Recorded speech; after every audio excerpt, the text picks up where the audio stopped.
Well, thank you very much. It was a very good meeting and a very positive meeting.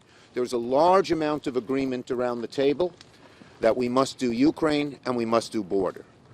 There was tremendous focus on Ukraine and an understanding that if we don't come to Ukraine's aid, that the consequences for America around the globe would be nothing short of devastating. And within a year, we would be on our back foot doing all kinds of things that we wouldn't want to do. That it was essential, and there was Democratic and Republican agreement that it was essential we help Ukraine. We also talked about the border and how it's so important to deal with the border. The President himself said over and over again that he is willing to move forward on border. And so we said we have to do both. There were a couple of people in the room who said, let's do border first. We said we have to do both together. In the Senate, and let me make one more point, the only way we will do border and Ukraine, or even either of them, is bipartisan. You cannot do things with one party in a divided Congress. And so anyone who says, any party that says do it my way or no way, we're not going to get anything done.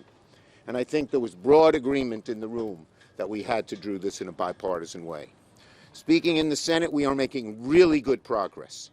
I am more optimistic now that we can come to an agreement on border and Ukraine in one package, along with aid to Israel, along with humanitarian aid for the Palestinians in Gaza, and along with helping us Indochina.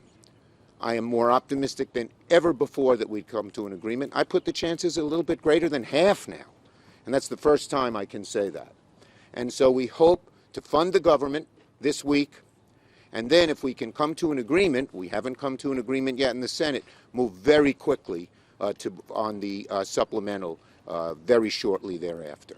What was the President's response? Yeah. Thank you, Leader Schumer. I'm thankful to President Biden for convening the legislative leadership from both the House and the Senate. It was a very positive, forward-looking, candid discussion about the issues of importance to the American people.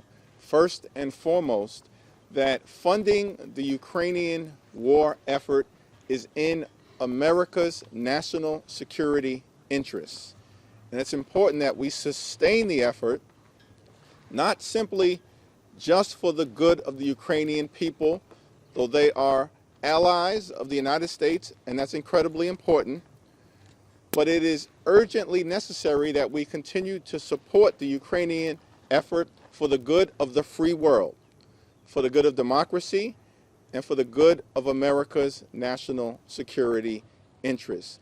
And there was broad agreement on that point. As Leader Schumer has indicated, there was also an openness to, in a bipartisan way, addressing the situation at the border. It has to be bipartisan. It has to be reasonable. It has to be effective. It has to be consistent with American values. Thank you, everybody. Is the bottom line any closer to an agreement, sir?